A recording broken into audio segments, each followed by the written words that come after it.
Gracias Mariana, gracias José. Buenos días a todos y todas.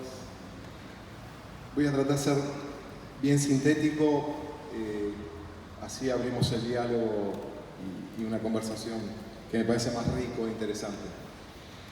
A ver,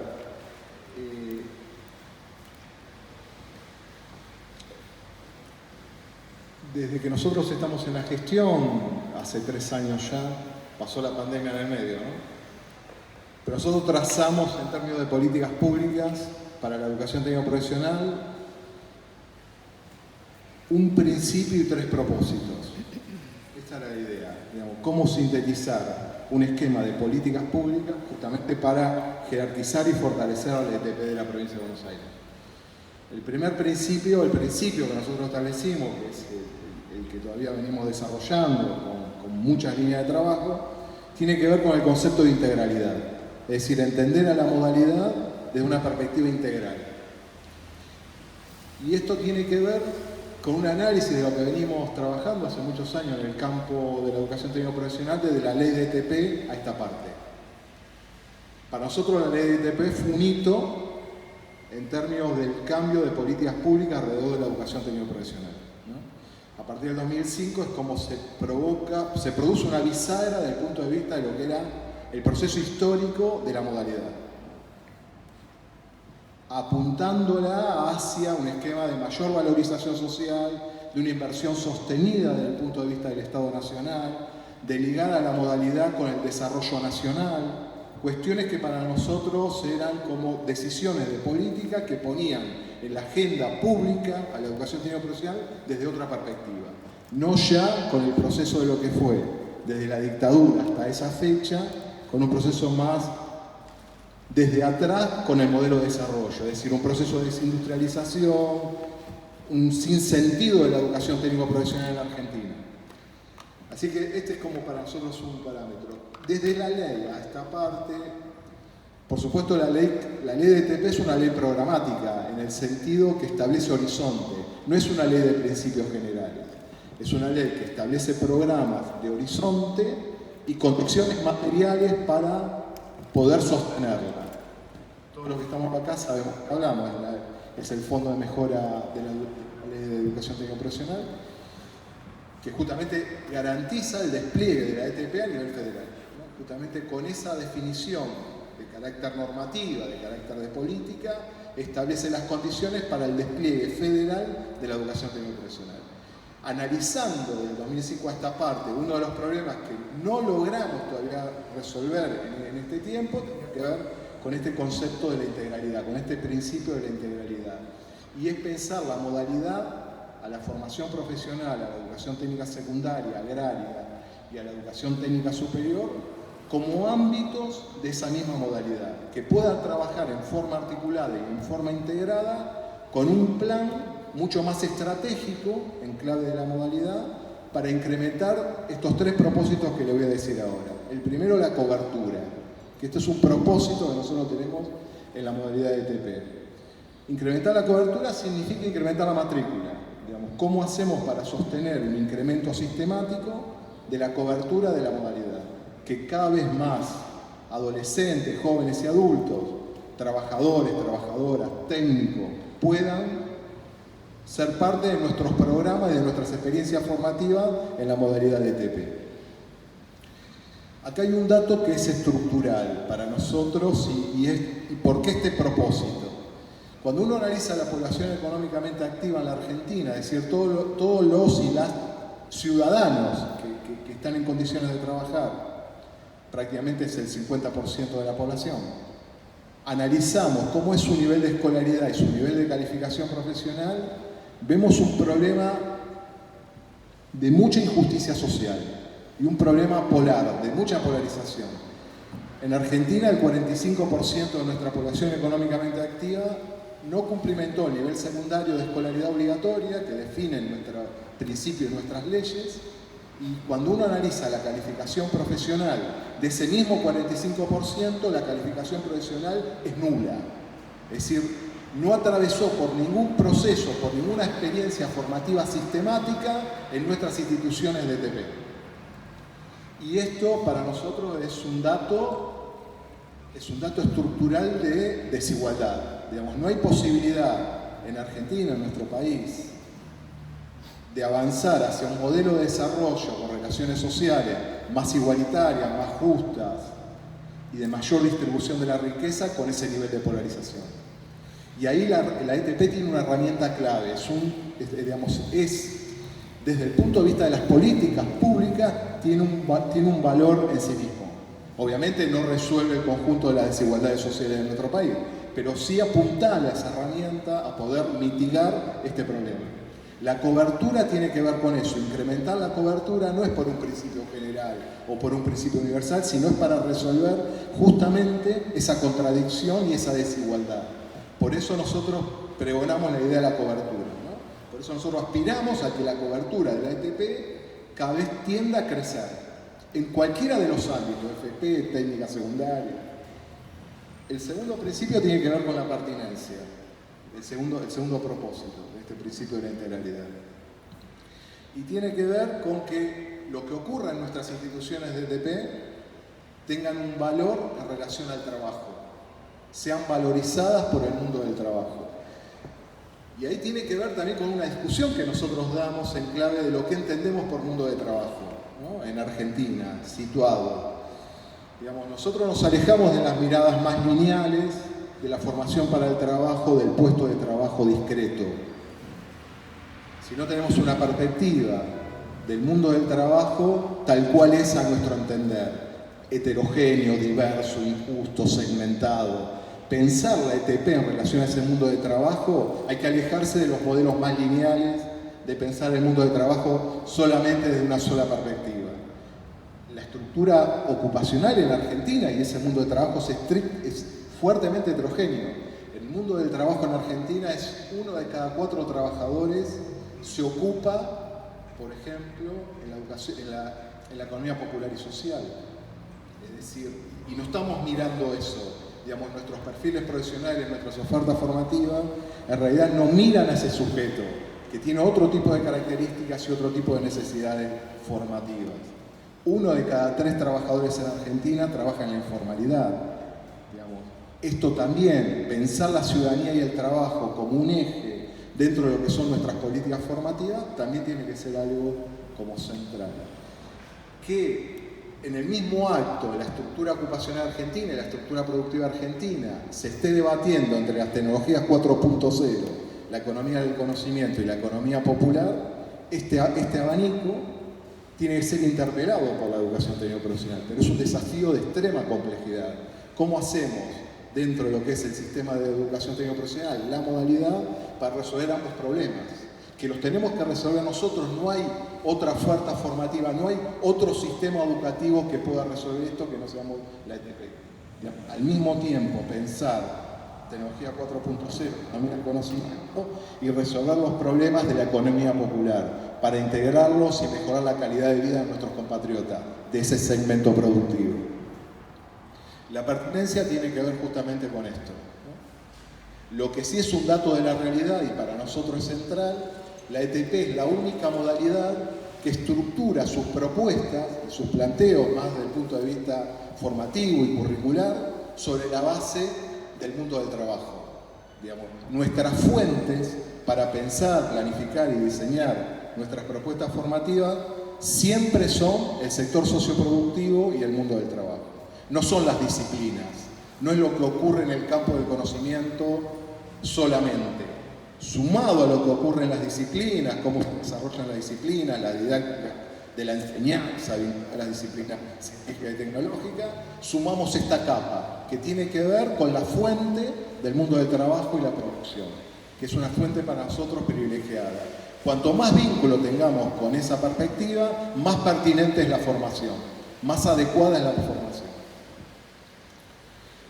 La mejora continua es el tercer propósito, que tiene que ver con este principio, entender la mejora continua en clave de los procesos sistemáticos de inversión que requiere la educación técnico-profesional. Como modalidad, la inversión tiene otro tipo de complejidad. Y de hecho, si en la ley justamente se postula, la ley de ETP postula justamente este proceso de inversión es un proceso de inversión que tiene una función estratégica, que es de vincular esa modalidad educativa, que es la ATP, con el desarrollo nacional y provincial en nuestro caso. Y ahí tenemos que ser más inteligentes desde el punto de vista de esa inversión. Cuando nosotros analizamos la serie histórica de inversión, observamos que la inversión en entorno formativo obviamente es la más predominante. Casi el 80% de nuestra inversión del fondo, desde que se crea en el 2005 a esta parte, se concentra justamente en ese ítem, en el ítem de entorno formativo, equipamiento. Cuando uno analiza eso en comparación a formación docente inicial y continua, baja esa inversión. Y ahí tenemos un problema, tenemos un nivel de desequilibrio que nosotros queremos empezar a volver a equilibrar, de cómo avanzar en la adquisición tecnológica y a la vez en procesos de mejora de la formación docente inicial y continua de los docentes. Que para nosotros es clave el desarrollo profesional docente. Esto es parte de la ley de ETP también, porque justamente acompaña ese proceso, tanto de cobertura como de un uso más óptimo y más eficaz de esos entornos formativos. Hay algo para destacar desde el punto de vista de la mejora de lo que son los procesos de inversión. Desde el 2005 hasta el 2016, 2015-2016, se respetó obviamente el 0,2% y fue creciendo año a año desde el punto de vista real esa inversión. Es decir, todos los años el 0,2% será más recursos. Y esto era también porque crecía la Argentina. El modelo de desarrollo en Argentina del 2003, bueno, 2005 en el caso de la ley, hasta el 2015, venía con un proceso progresivo de crecimiento, ¿no? Esto hacía que el 0,2% cada vez eran más recursos para el ETP, porque justamente ese 0,2%, al ser un ingreso fiscal, estaba sujeto a si el país crecía. Cuanto más crece, más es el ingreso fiscal. Entonces teníamos un crecimiento sostenido de la inversión. 2016 se corta ese proceso. Se corta por dos medidas. Por un lado, porque comienza un proceso regresivo del modelo de desarrollo en Argentina, lo cual hay menos recursos públicos para todo lo que son las políticas públicas en Argentina, lo cual vimos que un proceso de reducción, inclusive de los montos destinados a la ETP. 2017-2018 es la primera vez que se quiebra justamente el 0,2% y este principio. Se reduce del 0,2% al 0,1%. Y esto es la primera vez que se vulnera la ley. Digamos, desde el 2005 hasta esa fecha, hubo un proceso que al menos, digamos, desde el punto de vista nominal, del 0,2% se mantuvo. Solamente en el 2017-2018 se quiebra ese principio. Y la verdad que recién ahora podemos entrar en un proceso de recuperación de ese 0,2%. Lo que las políticas viene desarrollando el INED alrededor del programa Forjar tiene que ver con eso, es cómo ampliar y arribar al 0,2%. Las políticas de construcción de las 100 escuelas tienen que ver con eso. El programa 39 tiene que ver con eso. Todas aquellas formas, todas aquellas herramientas que nosotros tenemos de financiamiento y de inversión sostenida tienen que ver justamente con ese proceso. El año que viene, obviamente, digamos, desde el punto de vista presupuestario, prácticamente llegamos al 0,2%. Nosotros discutimos a nivel federal justamente sostener arribar al 0,2%, pues inclusive desde el punto de vista simbólico y político para nosotros es muy importante volver a sostener ese índice. Así que se viene el año que viene un proceso de inversión sistemática para el caso de la ATP. Lo que sí nosotros planteamos es que ese fondo debe pensarse en claves más inteligentes, más estratégicas, ¿no? Definiendo áreas prioritarias de inversión, tratando de hacer una estructura de inversión mucho más equilibrada entre lo que es la formación y el desarrollo profesional docente, lo que les decía antes, ¿no? Y el entorno formativo. Esos son los tres propósitos de este principio.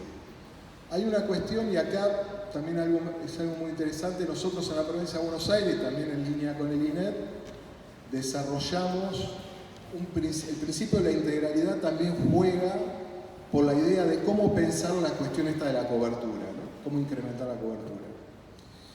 Y lo que nosotros venimos diseñando desde que estamos en la gestión tiene que ver con un principio que tiene que ver con esta cuestión de cómo una oferta formativa, cómo un sujeto que, por ejemplo, ingresa al sistema de ETP, a la modalidad de ETP por la formación profesional, puede, con una finalización de estudio, arribar a la tecnicatura superior. Cómo un técnico de nivel secundario egresado de nuestras escuelas secundarias técnicas puede ingresar a la educación técnica superior, pero no iniciando el ciclo, como si no tuviese calificación profesional, sino reconociendo la formación que adquirió en el nivel subsiguiente. Esto para nosotros es clave y esto tiene que ver con este concepto de integralidad. Tiene que ver con el concepto de las trayectorias progresivas de la calificación profesional de los sujetos. Es decir, un sistema para nosotros de ETP mucho más democrático desde el punto de vista del acceso, el sostenimiento y el crecimiento de esta cobertura, tiene que ver justamente con esto. Cómo reconocer a lo largo de las trayectorias educativas a los sujetos para que no comiencen y reinicien siempre de cero, ¿no? Es decir, en concreto, nosotros, lo digo en concreto para que nos entendamos todos, un técnico electromecánico, nosotros acabamos de diseñar una tecnicatura superior en mecatrónica. Nosotros diseñamos 10 tecnicaturas superiores que están a punto de aprobarse, algunas ya se aprobaron, en áreas que para nosotros son estratégicas para el ámbito de la educación técnico superior y estratégicas para el cambio de la matriz socioproductiva de la provincia. Mecatrónica, inteligencia artificial y ciencia de datos, gestión de energías renovables, electromovilidad, son 10. Después cualquier cosa las comentamos. Para un técnico electromecánico, ingresar a una tecnicatura de mecatrónica no inicia de cero, digamos. Hay muchos saberes que fue parte de su trayectoria como técnico secundario que se juegan, lo cual, la perspectiva que ya la diseñamos así, que sea reconocible ese saber y esa certificación, esa titulación en la tecnicatura superior, lo cual el tiempo curricular que tiene que cursar ese estudiante es menor. ¿Se entiende? Es para ese sujeto una trayectoria especializada. Lo mismo para cualquier tecnicatura. Lo que nosotros tratamos de hacer es que haya afinidad formativa entre la educación técnica secundaria y estas nuevas tecnicaturas. Con el agregado que la formación profesional inicial de nivel 3 también pueda integrarse en esa misma lógica. La integralidad cumple esa función desde el punto de vista de la planificación estratégica, ¿no? Es decir, es una integralidad desde el punto de vista curricular, pero también es una integralidad desde el punto de vista de la trayectoria formativa de los estudiantes y de los sujetos.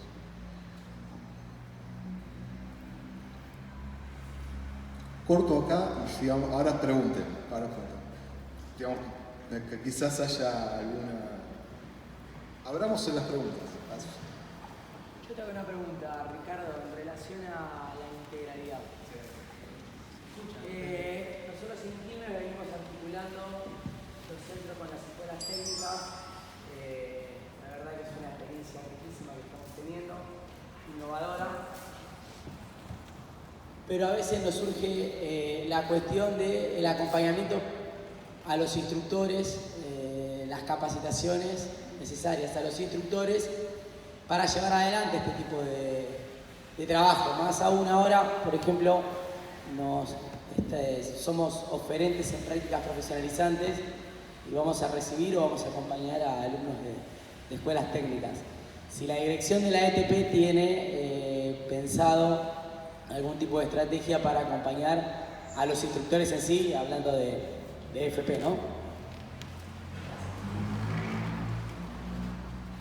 Sí, nosotros tenemos sobre todo lo que estamos planificando ahora, ya tenemos obviamente oferta formativa para distintos ámbitos, ¿no? Para educación técnica secundaria, para educación agraria, estamos armando muchos esquemas de capacitación y de formación docente continua. Lo que sí estamos pensando para el año que viene es plantear un programa mucho más ambicioso, ¿no? Y tiene que ver con cómo avanzamos en áreas estratégicas, lo que nosotros llamamos áreas estratégicas de desarrollo para formar a los docentes de la ETP, no solamente a los instructores. Por ejemplo, un ejemplo. Nosotros sabemos muy bien que en el caso de la familia profesional de mecánica automotriz estamos en un proceso de transición irreversible, digamos, de lo que es la motorización basada en el motor de explosión a la motorización híbrida o eléctrica. Eso es un cambio estructural en el sector y en el mundo del trabajo, digamos. Y sabemos que ya está corriendo. Hay muchas terminales que en el 2030 ya nos están anunciando, nosotros tenemos reuniones con Toyota, con la Cámara, 2030 se corta el motor a explosión, lo cual nosotros debemos pensar esta transición a la electromovilidad. Ahora, hay que pensar un proceso también de recalificación y de formación docente continua en el sector. Si no, nosotros no podemos avanzar sobre la base de esa transición. Y ahí lo estamos pensando en conjunto de la ETP. La tecnicatura que armamos superior es justamente en electromovilidad. Es una motorización de electromovilidad. Ahora bien, también tenemos que revisar el diseño curricular del técnico en automotores. También son 15 escuelas en la provincia de Buenos Aires, pero son 15 escuelas. Digamos, es una propuesta de las 18 especialidades que tenemos. En el caso de formación profesional, ni te cuento, el 50% de la familia profesional en mecánica automotriz está basada por el motor de explosión. Es diésel y mecánica. Trato de ser concreto con algunos datos para que se pueda entender. En lo que es la transición energética, ni les cuento. Digamos, la provincia de Buenos Aires, la Argentina, más temprano que tarde, va hacia una matriz mucho más basada en la generación de energía renovable y de eficiencia energética. Digamos, vamos hacia ahí. Digamos, tenemos ya perfiles ligados a esto, pero hay que darle un despliegue mucho más importante. El principal, por ejemplo, nosotros el año pasado, hace 2 años, 1 año y medio, desarrollamos el perfil del instalador en energías renovables, formación profesional de nivel 3 y la tecnicatura especialidad secundaria en energías renovables tiene un poco más, pero no está desplegada. Cuando empezamos a ver por qué no se despliega, cuando empezamos a ver qué es lo que está pasando, por qué no se despliega en toda la provincia, si justamente nosotros estamos avanzando en esta idea de la eficiencia energética y todas las cooperativas en el interior de la provincia de Buenos Aires. Cuando empezás a hurgar, el problema siempre es, lo que obtura es que no tenemos docentes formados para esto, ni más ni menos. Porque el entorno formativo también es un problema, la energía renovable es caro, pero se puede resolver. Lo resolvés de una vez y ya, es decir, un plan de mejora jurisdiccional, lo resolvés, comprás los bienes de capital, el equipamiento y se acabó. El problema es el otro, digamos, es el desarrollo profesional docente que vos requerís para desplegar esto. En cada una de las áreas estratégicas nos ocurre lo mismo. Por ejemplo, nosotros diseñamos la Tecnicatura Superior de Inteligencia Artificial y Ciencia de Datos. Tiene un nivel de complejidad tremenda, pero la complejidad no es por el diseño ya lo hicimos, fue complejo hacerlo. El problema es cuando vos quieras desplegar eso en el territorio. Digamos, ¿dónde lo hacemos? ¿Quiénes son los docentes? ¿Cómo hacemos para articular con las universidades? Porque en las universidades hay núcleos en la provincia, qué sé yo, te digo Tandil, Mar del Plata, Bahía, que nosotros ya estamos articulando con ellos como para que sean la cantera de profesionales para que puedan sostener esas tecnicaturas en el territorio. Pero digamos, problemas de este tipo tenemos en cada una de las áreas estratégicas y lo tenemos que resolver con formación. Por ejemplo, en agraria. En agraria nosotros tenemos un plan muy ambicioso de reformulación de la tecnicatura en producción agropecuaria de nivel secundario. Y establecimos 4 ejes, es decir, que la tecnicatura vaya hacia ese esquema, ¿no? Agrobiotecnología, todo lo que tenga que ver con biotecnología, agroecología, agricultura de precisión, es decir, la digitalización en el sector agropecuario, las tecnologías 4.0 en el sector agrario, y lo que es agregado de valor en origen, todo lo que es industrialización, para salir de la lógica primarizante y generar agregado de valor e industrialización en los territorios. Ahora, cuando nosotros hablamos con las escuelas dicen, está bárbaro, pero yo no tengo esos perfiles. Yo tengo ingeniero agrónomo y veterinario en las escuelas. No tengo gente que pueda ligar la digitalización con la producción agropecuaria. No tengo especialistas en biotecnología, es un saber muy de frontera. Bueno, justamente lo que tenemos que empezar a hacer es esto. ¿Cómo promovemos estas articulaciones? Ahí lo que estamos haciendo nosotros es establecer ese plan estratégico de formación y desarrollo profesional, que no alcanza solamente con una capacitación, es un proceso mucho más complejo, porque es un proceso inclusive de construcción de saberes a nivel del territorio, de vinculación y articulación con otros actores, es decir, el INTA tiene desarrollo en agroecología, bueno, se articula con nuestra red de escuelas agrarias, y así sucesivamente. La ETP, y esto tiene que ver con algo que sí tenemos que repensar, que obviamente está en nuestra historia, que es una modalidad de fuerte articulación con el sistema científico-tecnológico y el sistema productivo. Pero no solamente en términos discursivos, sino en este tipo de resolución de problemas. Es decir, nosotros tenemos un problema de desarrollo profesional docente en este punto, de la red de conocimiento que tenemos en la provincia y en el territorio. ¿Cómo hacemos para movilizarla para resolver este problema? ¿Se entiende? Es el INTA, es el INTI, es la SIC, es el CONICET, son las universidades, son las empresas. Listo, armamos una articulación con ellos para resolver este problema. Si no, no lo podemos resolver. Por ejemplo, el tema de prácticas profesionalizantes. Quería recuperar lo que decía Mariana. Por ejemplo, nosotros no tenemos información al día de hoy, y es un problema nuestro de gestión, digo, lo visibilizo, lo comparto. Nosotros tenemos, la provincia de Buenos Aires es pionera en el tema de práctica profesionalizante. El 60% de nuestros pibes y pibas que hacen la práctica profesionalizante quedan insertos ocupacionalmente en el lugar donde hacen la práctica. Digo, esto habla muy bien de nuestras escuelas y habla muy bien de las trayectorias de estos pibes. Perfecto. El otro tercio, en muchos casos, es porque no quiere, es decir, quiere seguir solamente estudiando o bien quiere trabajar de otra cosa. Que eso también ocurre. Digo, esto habla bien de... Ahora, cuando uno analiza la práctica profesionalizante, y ahí recupero lo que decía Mariana, no tenemos información de cómo es, desde el punto de vista de la experiencia formativa, esa práctica profesionalizante. No sabemos si esas prácticas profesionales están más ligadas a las funciones más complejas del perfil o las más básicas. No tenemos información sobre eso.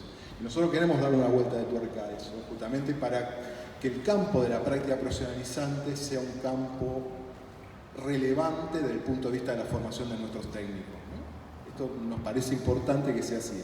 Por ejemplo, les cuento algo en Toyota. ¿Por qué a nosotros se nos dispara este tipo de cuestión y este tipo de interrogante? Vamos a Toyota y Toyota le da oferta como práctica profesionalizante una oferta formativa en capacitación, la misma que le da a los operarios que ingresan a Toyota. Cuando vos analizas la capacitación, obviamente es capacitación, digo, no voy a cuestionar el acto de la capacitación. De hecho, en nuestro criterio, que la práctica profesionalizante preceda un proceso de capacitación más de carácter del sector, nos parece interesante. Ahora, cuando vos analizás el rasgo de la capacitación, tiene que ver con cuestiones más actitudinales que con cuestiones más técnicas. Tiene que ver más cómo presentar el sistema de relaciones laborales de Toyota que fortalecerlos en las capacidades técnicas ligadas al sector mecánico automotriz. Bueno, entonces ahí hay que poner una mirada sobre eso, ¿no? Es decir, mira, está todo muy bien, pero nuestros pibes necesitan otra cosa. No requieren saber cuál es el sistema de relaciones laborales de Toyota. No están para eso porque no van a ingresar como operarios en la línea. Si ingresan como operarios en la línea está bien, terminan siendo técnicos y se acabó, pero digamos, lo que es el proceso de práctica profesionalizante tiene que ser relevante desde el punto de vista de la función del perfil profesional. Esto es lo que venimos conversando fuertemente. Lo otro, lo que decía también Mariana, nosotros también estamos abriendo el juego de la práctica profesionalizante hacia la economía popular. Cuando nosotros conversamos con las escuelas técnicas, obviamente las escuelas técnicas, está bien que ocurra esto, siempre tienen en su aspiración las empresas más estructuradas, las que están más tecnológicamente en la vanguardia, Toyota, Ford, o todas las empresas de la cadena de valor. Y está bien que las escuelas vayan y quieran que estas sean sus prácticas profesionalizantes.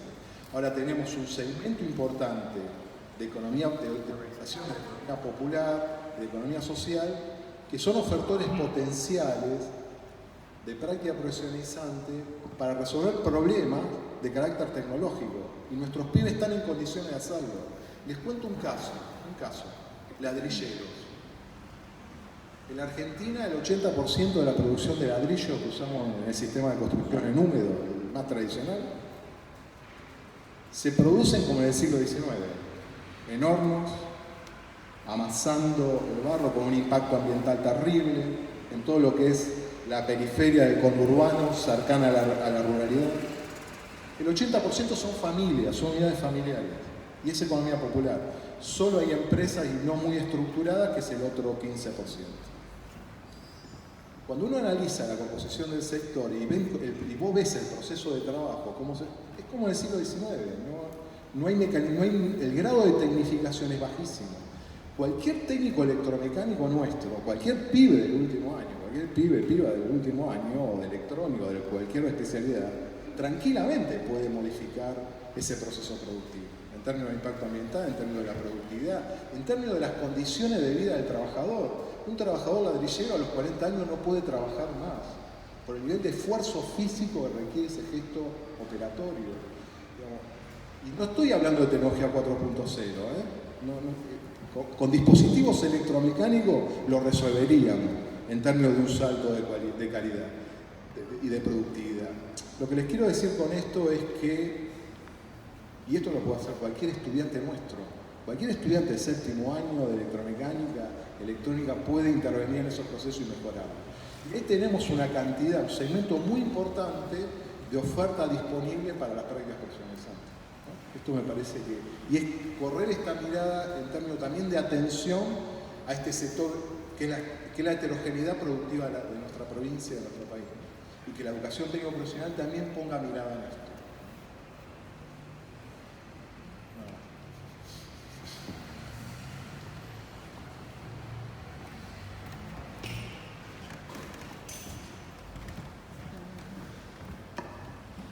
Bueno, te escucho decir economía popular en oposición a la economía del conocimiento, a la economía 4.0. Y esto es algo que hablamos recurrentemente en la escuela, ¿no?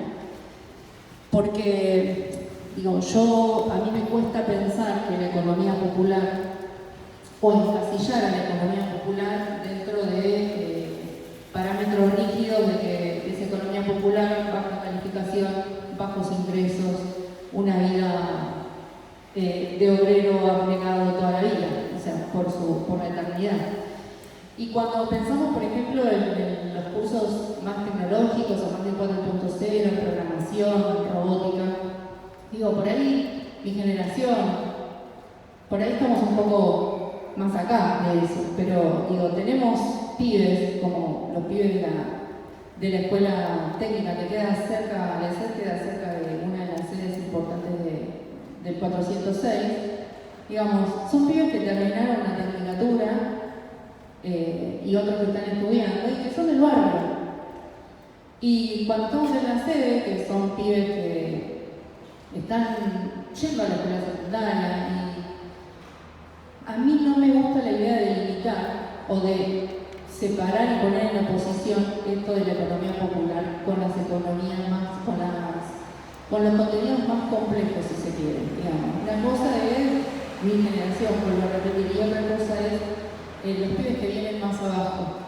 O aquellos que tienen 30, digamos, que ya son los millennials, que tienen otro diálogo con la tecnología, otras lógicas, otros lenguajes adquiridos, distintos a los que tenemos nosotros. Que para mover un sonajero, cuando éramos bebés teníamos que levantar un peso para nuestra condición de bebé muy pesada. Pero hoy los bebés, con su dedito, van moviendo y van haciendo sonar lo que quieren o van jugando, ¿no?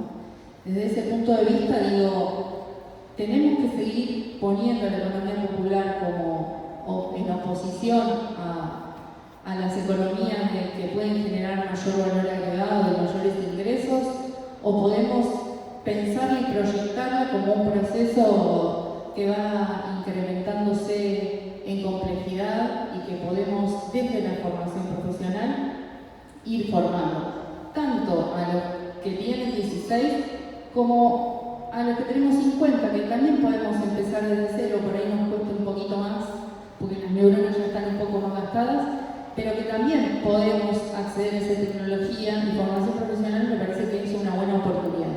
Por supuesto hay que bancarla, porque los primeros que tenemos que estar convencidos de eso somos los docentes. Los primeros que tenemos que estar convencidos de eso somos los equipos directivos, de que, digamos, no somos una formación profesional de pobres para sostener la pobreza. No somos una formación profesional para contener a aquellos que no terminaron la escuela secundaria. Creo que por ahí va la ley, ese es el espíritu de la ley, digamos. Nos está planteando otra cosa desde 2006 hasta ahora, y ahora estamos en otro momento. La pandemia nos despertó un poco, pero no quiere decir que este proceso no haya empezado profesionalizado en el año 2006 con la Ley de Educación Técnico-Profesional, 2005, ¿no? Y después con la ley de educación. Así que bueno, te pregunto, digo, ¿nos podemos proyectar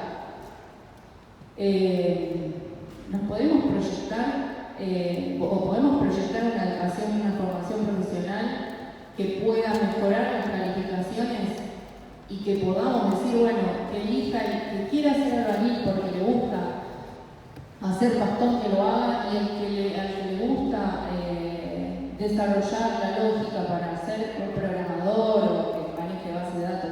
¿Podemos pensar en eso o tenemos que seguir casillando a la pobreza dentro de la pobreza eterna?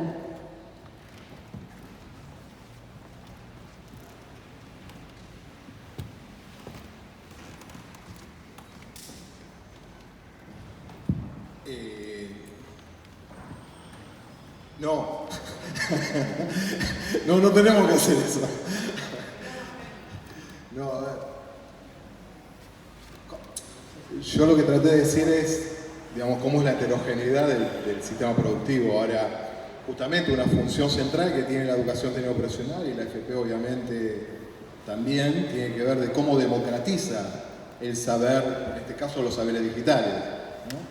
Por ejemplo, nosotros, una de las cosas que nos enseñó la pandemia era el tema de cómo hacíamos para avanzar en un modelo para la educación, para el sujeto adulto, para el sujeto joven adulto que ya transcurrió la educación obligatoria y que no tuvo experiencia formativa en lo que es la educación digital. Este era un primer problema. No hay nadie que atienda esa problemática en el sistema educativo. La educación de adultos no lo está haciendo. Entonces entendíamos que la FP tiene una función estratégica ahí, justamente de cómo democratizar los saberes digitales. Y ahí fue que justamente iniciamos un proceso de cómo desarrollar, y hay propuestas formativas que elaboramos en un año y medio, ligadas justamente a esto, a cómo democratizar el saber digital. Pero la democratización del saber del trabajo y la democratización del saber tecnológico tiene que ser justamente eso, democrático, digamos, tiene que llegar a todos y a la mayor cantidad de compatriotas al mismo tiempo, ¿no? Esta es la idea, no es la idea de segmentar, digamos, si vos venís de la economía popular entrás por acá y si venís de la economía del conocimiento seguís por acá, sino justamente lo que tenemos que plantear y el desafío es cómo hacemos para que esa economía popular también llegue al saber digital, para que esté en mejores condiciones en términos de competitividad, de productividad, de condiciones de trabajo, de ingreso. Justamente es así, no es segmentándola, sino integrándola a estos nuevos saberes tecnológicos. Le damos mejores condiciones, ¿entiende? No segmentar, justamente lo que tiene que evitar la FP es atender la diversidad y esa heterogeneidad, pero tratando de no reproducir la lógica de la segmentación y la heterogeneidad, ¿se entiende? Es un desafío enorme, ¿eh? Es un desafío enorme, porque cuando vienen nuestros estudiantes a la FP portan esa división del trabajo social y técnica, ¿no?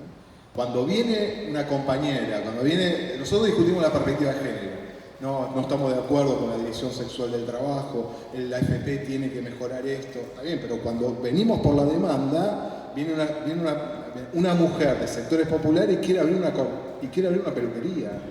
Digamos, si nosotros no generamos dispositivos de orientación profesional en nuestro centro, que esta es otra vacancia que nosotros tenemos, justamente para empezar a trabajar esta cuestión desde el punto de vista cultural, desde el punto de vista del mapa de oportunidades que tiene la FP y el mapa ocupacional que brinda, vamos a estar en el problema, porque reproducimos la misma lógica.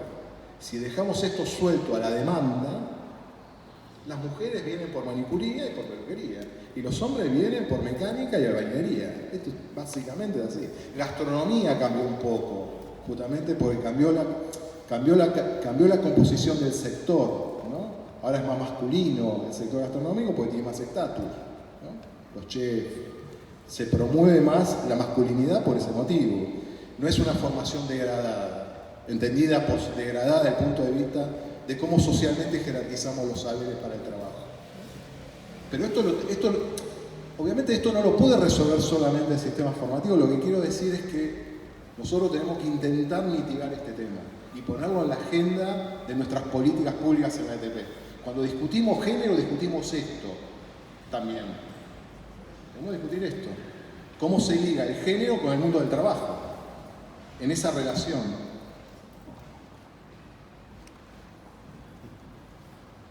¿Alguien quiere hacer alguna pregunta?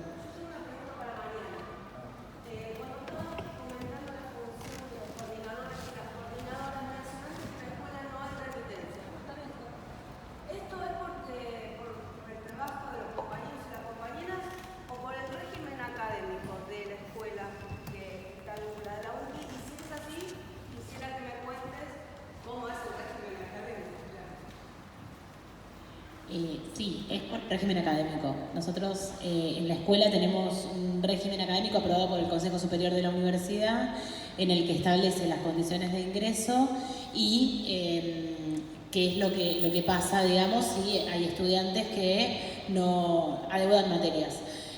Nos basamos en el principio de que si hay una deuda de 3 espacios curriculares, ¿por qué ese estudiante debería volver a cursar todos, incluyendo los que ya aprobó, ¿no?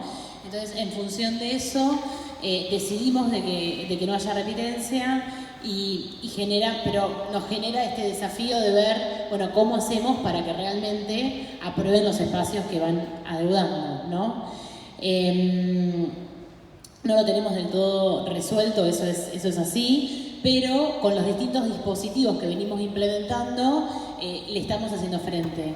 El régimen académico nuestro lo que propone es que haya una continuidad en el tramo pedagógico, digamos, en lo que es la escuela, a partir de su edad, digamos, ¿no? Su condición etaria.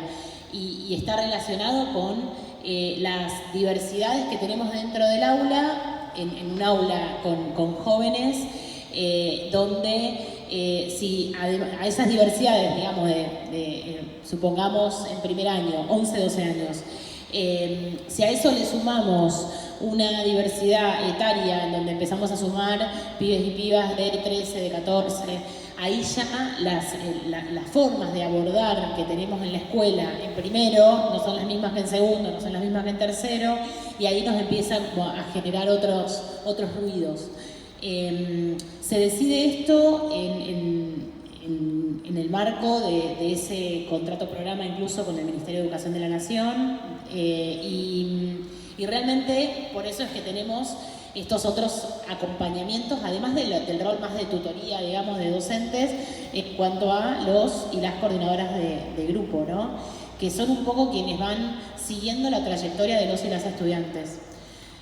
Hace unos años vimos que había estudiantes que realmente les costaba muchísimo sostener la escuela por diversos motivos y ofrecerles que la única posibilidad dentro de nuestra escuela era o la formación técnica o el bachillerato en comunicación. Estoy hablando de estudiantes que quizás por empezar a trabajar a temprana edad o por ser madres o padres o por lo que fuere a nivel familiar, quizás en un cuatrimestre asistían a la escuela 2 veces, 3 veces, ¿no?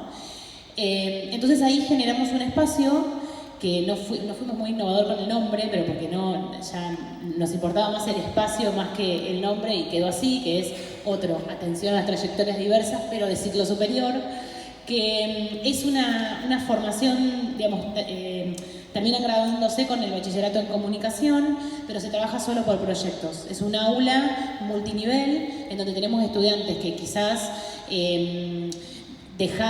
tienen esta cuestión de no poder asistir a la escuela con cierta regularidad, pensando que tienen adeudados espacios anteriores, como que piensan que ya es como medio insignificante ir porque capaz les cuesta mucho sostener el día a día de la formación que tienen, más de todo lo que deben. Y entonces ahí se trabaja con pareja pedagógica y son distintos proyectos, se arman proyectos para ir aprobando los distintos espacios curriculares. Entonces quizás con un laburo de 2 meses de proyectos en donde se trabaja no solo con pareja pedagógica, sino son distintas parejas pedagógicas como por cada día de la semana, y en esa terminan aprobando capaz 2, 3 espacios curriculares en ese programa, ¿no? En ese proyecto. Es también un desafío sostenemos ahí una posibilidad de formación diferencial con respecto al resto, porque ese laburo por proyectos realmente tiene que ser de calidad y pensando en... cada estudiante que está en esa aula tiene una trayectoria muy distinta, ¿no? Hay estudiantes que por distintos motivos están en esa trayectoria diferente. Y bueno, en parte haciendo uso de la autonomía que tenemos, pero con el principio y poder dar de alguna manera respuestas a situaciones en donde quizás con esto de no repetir nos encontramos en que capaz vinieron estudiantes de, no sé, en primer año, en segundo año adeudando espacios y que en nuestra escuela continuaron adeudando, entonces llegan a cuarto año y capaz deben, no sé, 15 materias.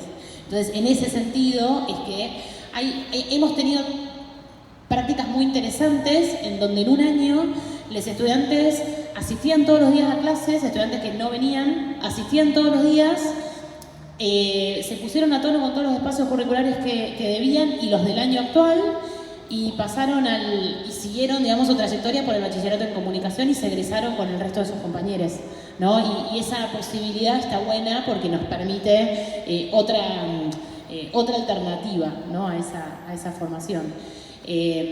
Nos sigue generando como todo el tiempo desafíos en función de, bueno, cómo establecemos estos proyectos, qué cantidad de espacios curriculares se podrían aprobar como máximo por cada proyecto, y ahí es ver cuáles son esos contenidos mínimos que nos marcan los NAPS, ¿no? Pero que a la vez los tenemos en el marco regulatorio homologado, ¿no? Dentro de la formación técnica, son los principales que tenemos que abordar en esos cursos como para poder dar lugar a esas demandas.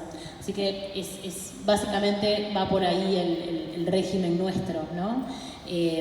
Tenemos también una calificación distinta que en algún momento en la escuela fue motivo de muchas disputas y de muchas discusiones, que es el sin evaluar. O sea, nosotros tenemos... y que quedara así escrito como el sin evaluar, ese sin evaluar pueden ser por múltiples cosas, porque no vinieron ese cuatrimestre, entonces no hay forma de que podamos poner una nota, puede ser que hayan estado ahí, pero que no hayan podido conectar con las actividades planteadas, o puede ser que en algunos espacios sí lo hicieron, en otros no, entonces bueno, aparecen estos sin evaluar, ¿no? Y la idea es que a lo largo, y todo esto también está establecido en el régimen de estudio, supongamos que primer cuatrimestre les quedó sin evaluar, segundo cuatrimestre supongamos que también, tienen un espacio que es el que en este momento está transitando nuestra escuela, de trabajos integradores finales, en donde tienen un mes para poder, a través de un proyecto, poder intentar recuperar lo que se hizo durante el año o llegar a los contenidos, digamos. Es otro momento más, lo pensamos como un tercer momento, así como tenemos primer cuatrimestre, segundo cuatrimestre, un tercer momento para darnos la posibilidad de que se dé un proceso de enseñanza y aprendizaje en el aula. Jugamos con esto de que hay algunos estudiantes que venían bárbaro y que después medio que hacen la plancha porque dicen, no importa, total, en el trabajo integrador final lo resuelvo. Ahí estamos siempre como muy en sintonía como para que eso no suceda, ¿no? Porque la posibilidad de tener ese espacio también implica que los y las profes quizás en ese último mes puedan estar más dedicados con aquellas que necesitan un fuerte acompañamiento más de uno a uno, ¿no? Así que en términos generales de eso nuestro régimen académico.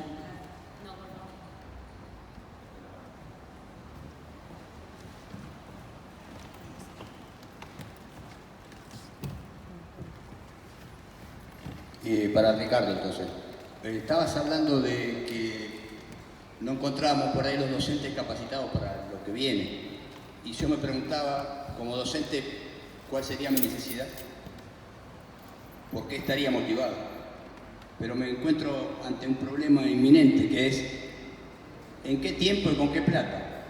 Entonces, ¿qué estrategia está pensando el Ministerio y la dirección? Quizás achicar la jornada, quizás algún año sabático para que estudiemos. Bueno, ¿qué estrategias? Ya que esa es la falencia que vos marcaste.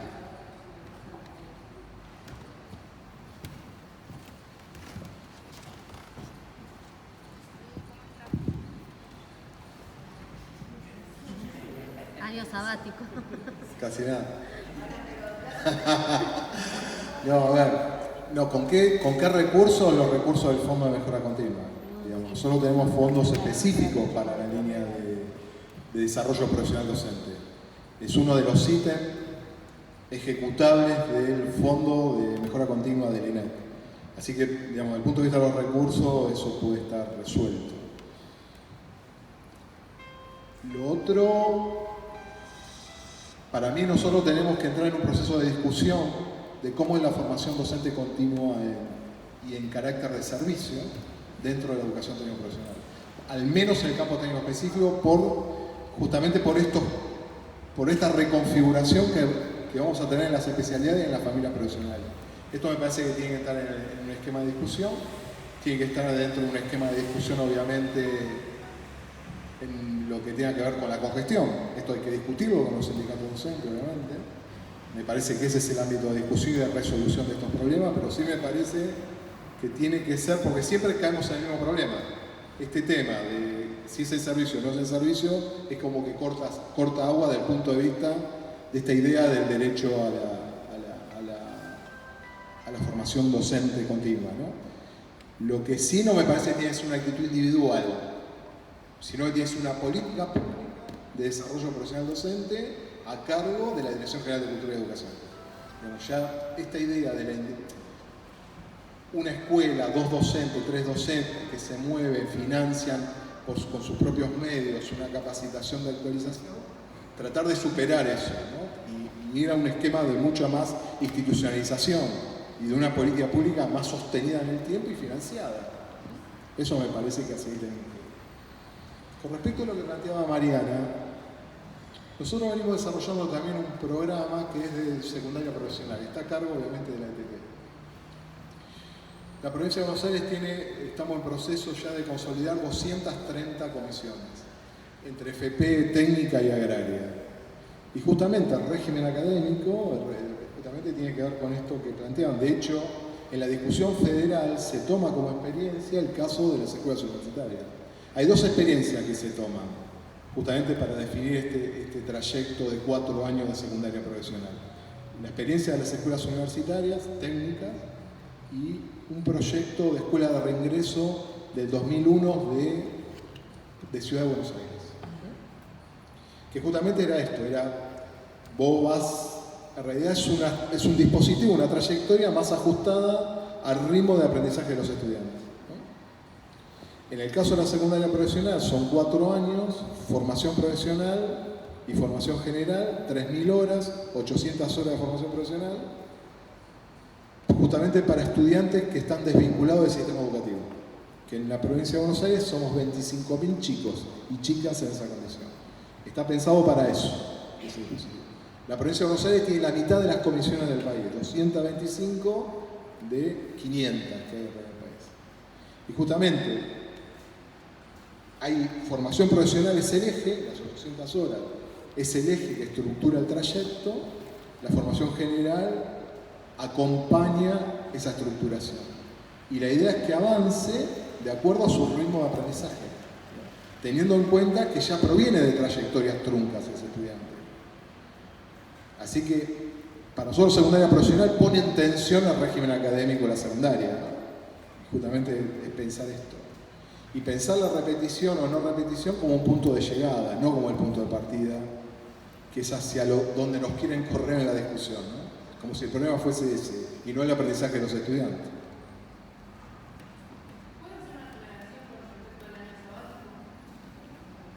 ¿El año sabático? Me queda claro que es el año.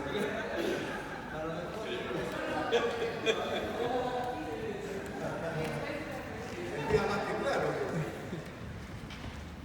Ayer estuvimos con Pablo en una materia que estamos cursando en la Tecnicatura de Formación del TP y había un compañero de Chubut y nos dijo que ellos tienen un año sabático. ¿Es así o no, Pablo?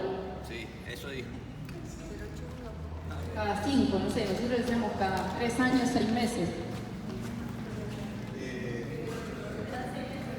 Te cuento de Chubut hace 3 meses que los docentes no cobran.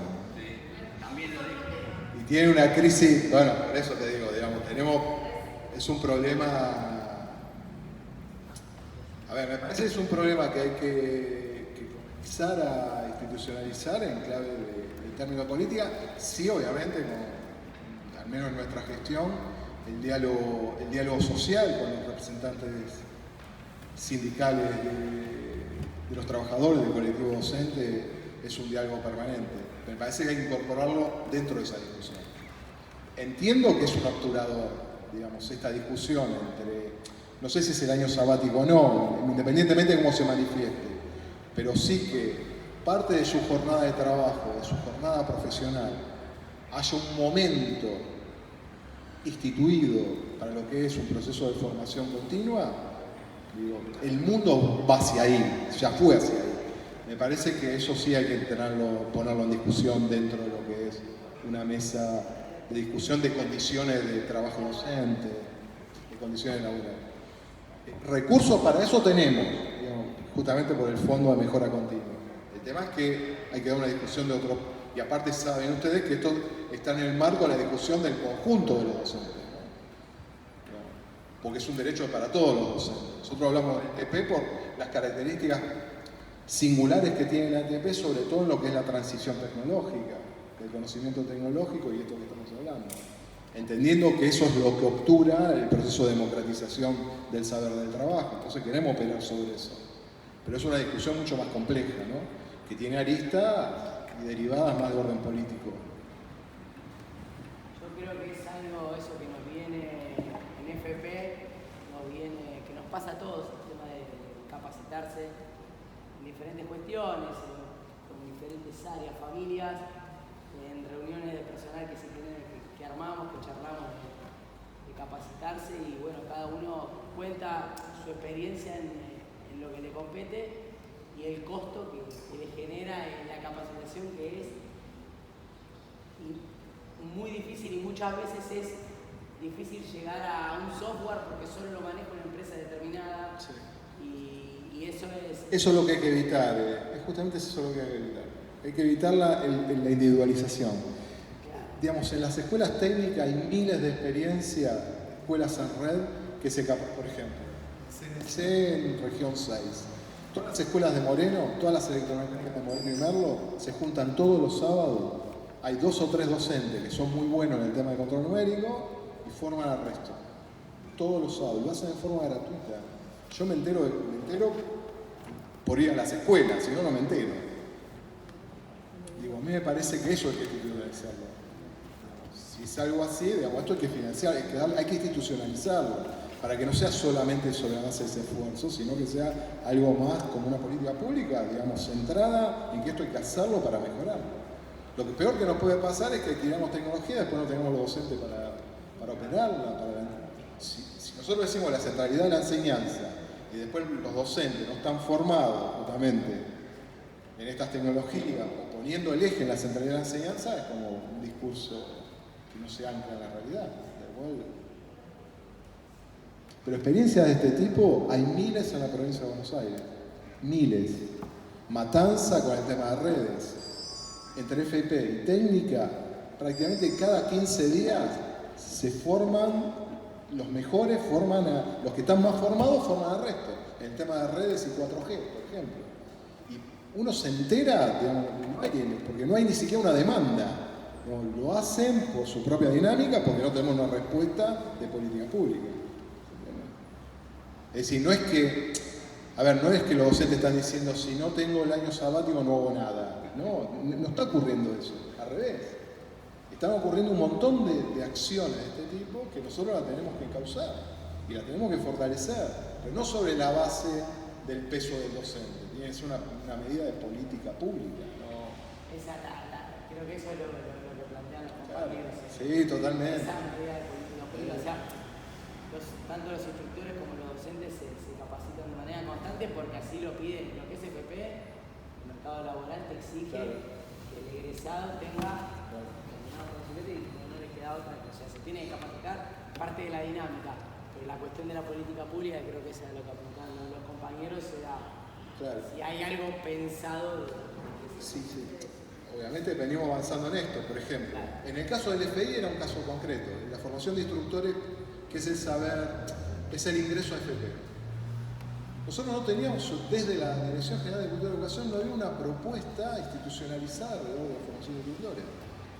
Cada tanto se abría esto, lo hacía algún sindicato, siempre eran acciones asistemáticas y no definidas por la Dirección General de Cultura y Educación. Recién ahora pudimos estructurar un dispositivo permanente donde tenemos 600 instructores, poder formar a 600, 800 instructores por año en FFI, todos los años, en forma regular y con recursos propios, Y esto lo estamos haciendo, digo, me parece, ahí tenemos un ejemplo que hay que escalar en el resto de familias profesionales, en conocimiento técnico más específico, para toda la ETP, ¿no?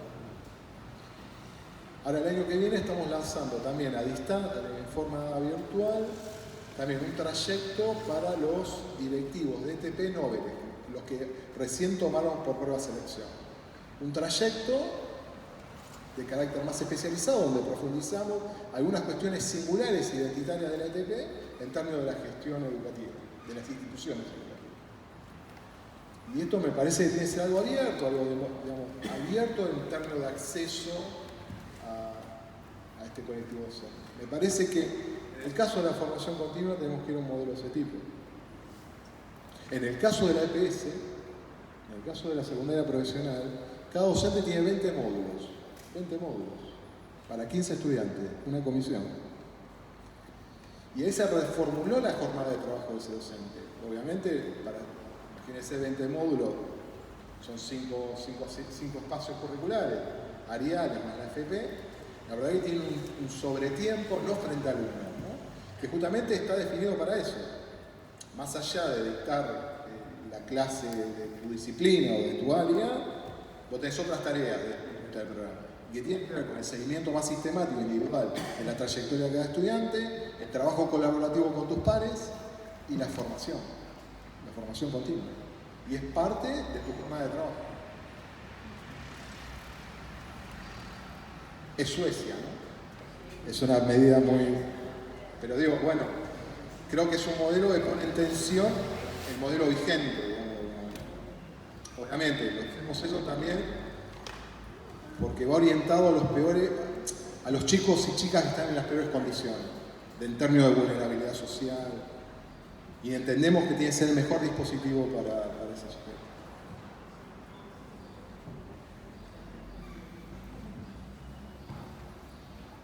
¿Alguien más quiere hacer preguntas? ¿Tiene alguna pregunta pendiente? ¿No?